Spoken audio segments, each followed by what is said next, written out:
How you doing, guys? Today what we're going to be working on is putting the crank and the piston back in my AEN motor.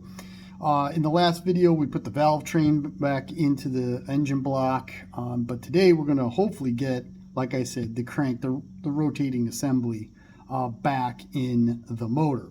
My block was bored 10 over by a machine shop, and my crank was turned under 10 by the machine shop. So with that being said, I did have to get some newer parts to put in. One is the piston. As you can see, this is a marked 10. It's not a split skirt like the original piston was, nor does it have like a thrust piston, which means like this side of the skirt and this side of the skirt, the strength piece, are different sizes. If they're a little bit thin on one side, that is the non-thrust side of the piston. The wider section is the thrust side, which has to go towards the gas tank side of the engine, which I'll show you in just a moment. But we got a new piston, corresponding new wrist pin with new wrist pin clips, and a set of new 10 over piston rings. So all that's new. We also have a new rod, but the original rod was this style, which is a steel Babbitt rod. I had gotten this particular rod online prior to miking the crankshaft, so this is a standard sized journal, or rod end I should say. So this wasn't going to work, because when I mic'd my crankshaft, which is right here, still in the machine shop bag, I noticed, or I measured, it was 3/1000ths out of round. With that, Wisconsin offers, according to the manual, 2/1000ths under bearing, and then they jump to a 10/1000ths under bearing. For this being 3/1000ths out, I had to go to 10. I couldn't use the 2. And the guy that I used to machine it, he actually was like, you know, you were pretty much dead on. It was 3/1000ths out of round. So I was pretty happy with myself that I was able to measure that correctly and accurately. So he turned it 10, exactly 10 under. So everything, and I got my little blueprint card here. We'll talk about that in a minute or two. Everything clearance wise is mint. So the rod that I use, or I'm going to use, is a later style rod, which takes bearing inserts. This is just a later model Wisconsin rod. I think they started using these, don't hold me to it, but I think they started to use these with the AEN motors. In any case, it doesn't matter. You can put this rod into the older style engine. It's even verified in the manual. So I had no choice but to go to this rod with the bearing inserts in order to get to the sizing that I needed. So the 10 under bearings, these are Wisconsin bearings, but it's actually quite interesting because they were actually made by Clevite. I don't know if I can show you that, but it does say Clevite. And the date, which I think is the top numbers, it says 11-99. So November, yeah, you can see Clevite, and you can just barely make out the 1199. So November 1999, this bearing was made. I don't know, but it might be. For the rod, one of the things I did was I noticed that there was a ton of burrs, like machine burrs, on the edges and definitely in the oil holes. So what I did was I took a light, small file, just filed the edges down, didn't take any material, any meaningful material off. Did the same with the drain hole, with the oil hole, so that way there was nice, smooth. You can see that's pretty darn good. I did that, and I also did it here on the cap. Let's see if we can get that to, there you go. I did that on the cap, also on the inside. You can see that that's nice and smooth, just to make sure that there wasn't anything in the way. Also, one thing about these rods, they are marked. The actual bearing lugs marks have to be on the same side, and the oil hole, which we'll talk about in a little bit, has to face the oil pump. So with that let me get this stuff basically set up in a little bit better way. We'll turn the camera around. We're going to dive in to reassembling this old girl. All right, clean the rod, clean the cap, sprayed it all down with Brit. Oh my God.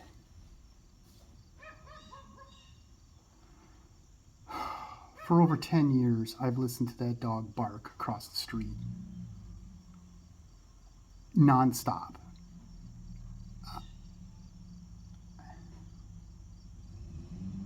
The only reason why it's not barking right now is because the Amazon guy is walking away. I work from home, and that's all I listen to all day long.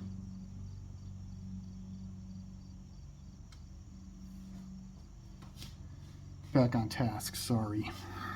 All right, well anyways, I went ahead, cleaned the rod, wiped it down with, I sprayed it down with brake cleaner, wiped it down with a paper towel, blew it off with air. The paper towel routine is just kind of like a gun, okay? Keep swapping, swatching, whatever the heck it's called, down the barrel until it comes out clean. Same thing with all the engine parts. Keep doing it until your white paper towel is perfectly clean. Now, to install, making sure that you're cleaning out these lug areas on the rod and on the cap. Make sure your bearing is completely clean. There's no chips, there's no dings, there's no nothing anywhere around that. And you gently, the way I install them is, obviously the lug on the bearing needs to go into the slot.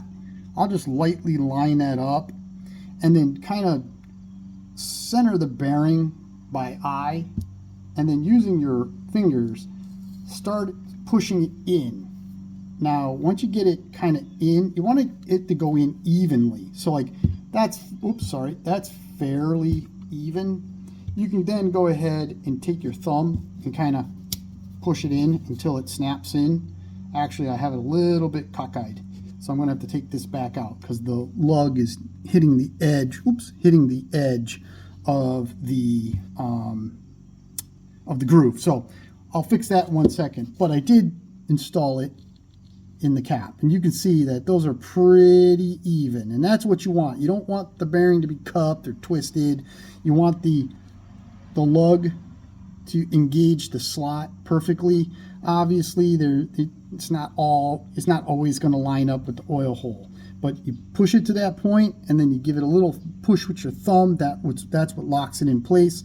Make sure it's all good and clean. That dog across the street made me a liar. It stopped barking. Must have got some telepathic ways that it's not going to live longer if it continues. Anyways, I'm going to fix that shell, and we'll move on to putting the piston rings on the piston. Prior to the installation of the piston rings on the piston itself, I did drop them into the bore and check the ring end gaps. The specification is 10 thousandths to 22 thousandths for the rings. The top ring measured out at 16. The second ring measured out to 12. The third ring measured out to 14. And then the oil control ring I didn't even measure because it's one of those ones with the thin little shims in the centerpiece. It really doesn't matter, but everything's within specifications, so in theory we should be all set.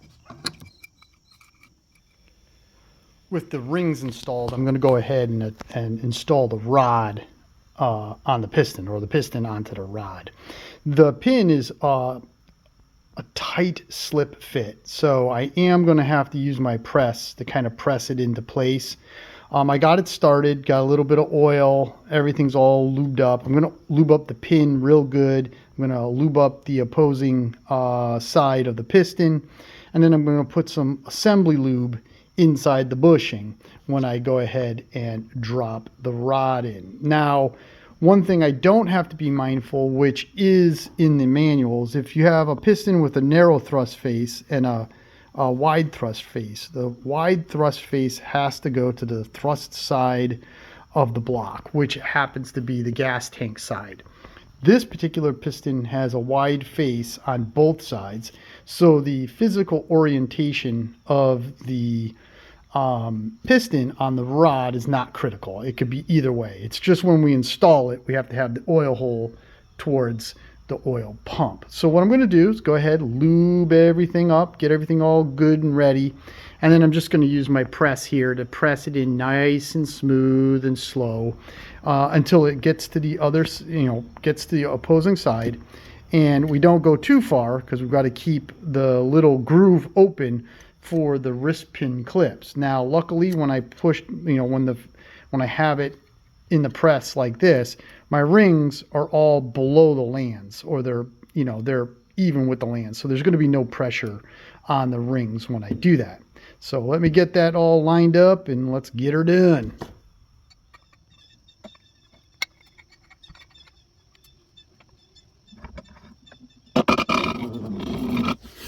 The sound of that was a lot worse than it really was. It slipped in basically with minimal to no effort. I'm using a socket here just to finish up the press into place, so that way I can get it lined up appropriately with the wrist pin clip grooves.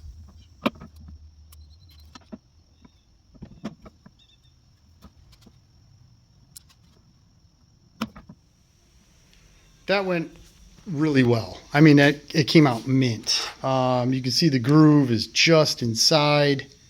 So I'll go ahead and put those wrist pin clips in just a second. Everything is nice and smooth. So I couldn't have asked for that to work out better. I will oil everything up in a minute or two, but basically what I'm going to do is I'm going to break these out. Just take a pair of needle nose pliers, crimp them in, slide them in, snap them into place, and make sure that they're completely in the groove. Outside of that, piston rings installed. All right, in preparation of installing the piston, I got to set the end play for the crankshaft. And how that is done is there's a series of steel shims and gaskets that are layered between the bearing plate and the block. And by spacing this bearing plate where the race is, the tapered roller race, in and out, that's how you can set the end play of the crankshaft. Now, I had to go back and forth 3 or 4 times. The engine was tipped up on its side. I took it off, took some shims off, put some shims on, blah, blah, blah, blah, blah. These are 3/8/16 bolts. So I have 2 gaskets, a shim, a gasket, a shim, and a gasket. So 2 steel shims in 5 paper gaskets.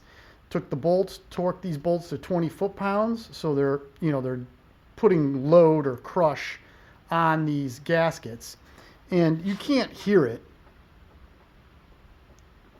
just barely.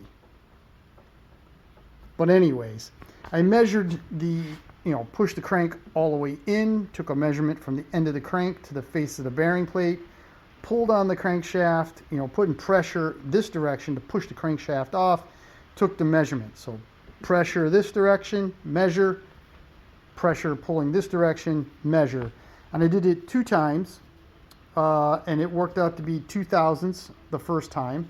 And then when I did it the second time, it again ended out as 2 thousandths end play. According to the Wisconsin manual, right here, taper roller crankshaft bearings, end play should be 1 to 3 thousandths inch when the engine is cold. Boom, I'm right in the middle.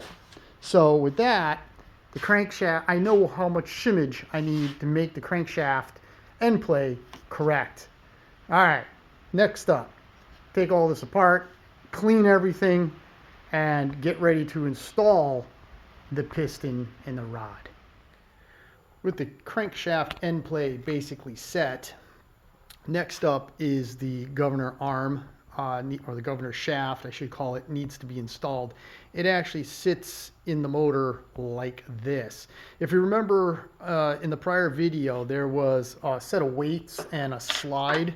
Let me get my light here, we can take a look. And if we take a look there, that's the weights, and that piece right there that the light's shining on is the slide. The face of the slide that's closest to this end of the block, all right, this piece actually slides into that area. And when those weights actuate, they cause the arm to go like this. That would speed the motor up, and then there's a spring here as part of the throttle setup that actually pulls the, which will actually pull the governor arm against those weights as they go in and out. I've cleaned up the housing. This is this piece here. This goes on the top, just like that. This thing goes through the center of it. There's a 1/4 20 nut that goes on the top of that. There's 2 1/4 20 bolts that hold the housing down, and then there's a gasket. So I got to go get the gasket. I cleaned the bolts up. I'll be honest, going through these buckets of old bolts, they're all mixed up, and I can't, for whatever reason, I'm getting old, can't figure it out. I got another AEN over there. I'm just taking the bolts off that, cleaning them up, and then installing them. They're just the same. I'm going to get that in, get that bolted down. Next thing I'm going to do is I'm going to get the Cork Seal, put it in the little holder here. This gets flipped over and then pressed into this housing right here. And that's the crank seal. It's cork. I'll show you how I do that in a minute, but as of right now, that's what I'm going to get done. We are getting closer and closer to installing the crank. The governor arm and housing is in place. I have assembly lube on the shafts. Let me get the flashlight. You can see the bottom end of the arm is in place. It works nice and smooth, so I'm real happy with that. Next up, we got to put the crank seal in the PTO side of the motor. The flywheel side over here actually has, you can do it all from the outside. You can install the seal from the outside of the block. The PTO side, we have to do it from the inside of the block. So here's a replacement cork seal. I got to gingerly place it inside this retainer. There's 4 little spikes that keeps it from rotating. And then once I get that in place, got to take this thing, flip it over, and then press it into this section of the cap or the bearing plate cover. And I'm just going to do that with the date press and a big socket. I've already tested the inner diameter to make sure it fits the outer diameter of the crank. We're good there. So that is the correct seal. So let's go ahead, let's get this together, and then we can get that crank into the block. I got the engine block basically level, not really, but as level as possible. And the reason for that is I can take the crank and drop it down into the tapered bearing. And in theory, it'll stand up on its own while I try to get all the shims and the bearing plate cover in place. Now I do have the seal in place, so I want to make sure that when I'm lowering that down, I'm not catching the seal on anything.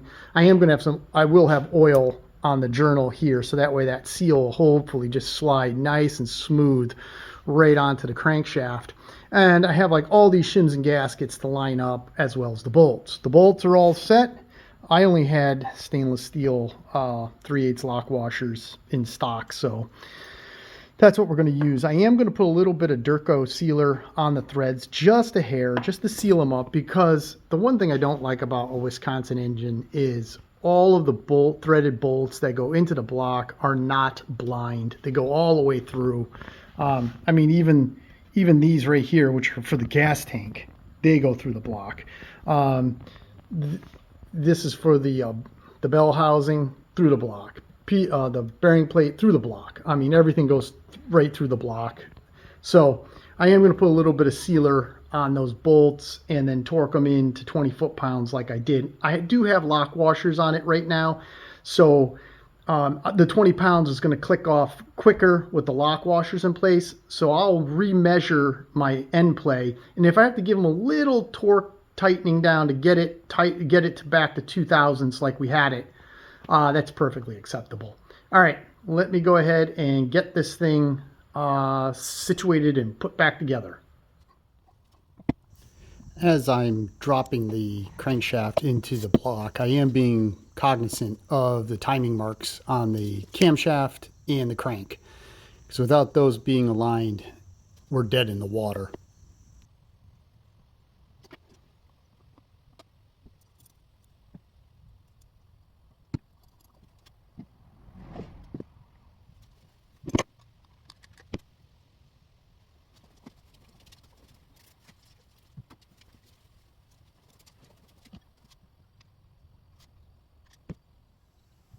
And there it is, all installed. I'm a little bit worried about that cork seal on this side. You see this sharp edge here, this where the crank is machined? The cork seal really did not want to go over that, and I had to actually work it down with the bolts.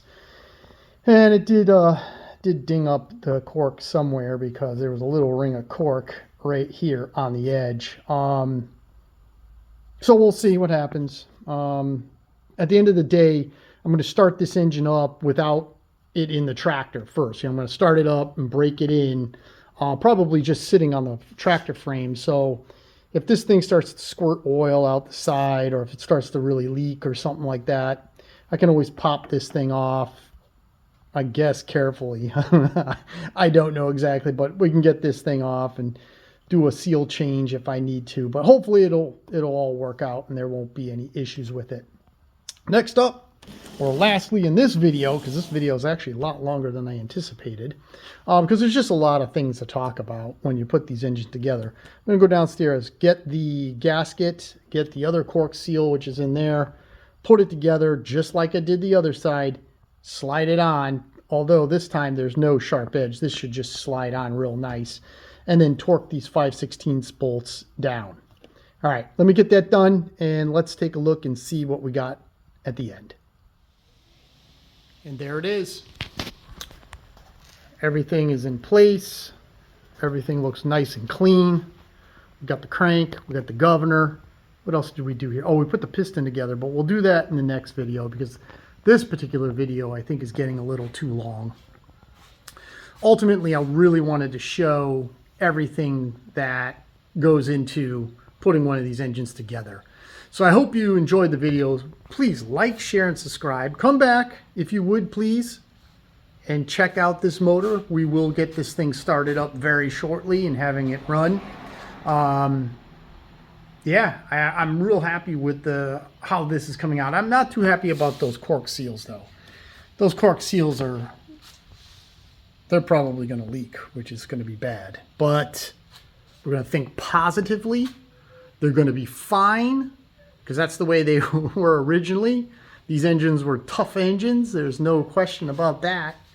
So, all right, guys. Thank you very much for watching. Next up, piston, connecting rod, oil pump, oil pan, setting valve lash. We got a lot of stuff that still needs to go. You know, we can put the head on, and we can get pretty much a complete engine or a complete long block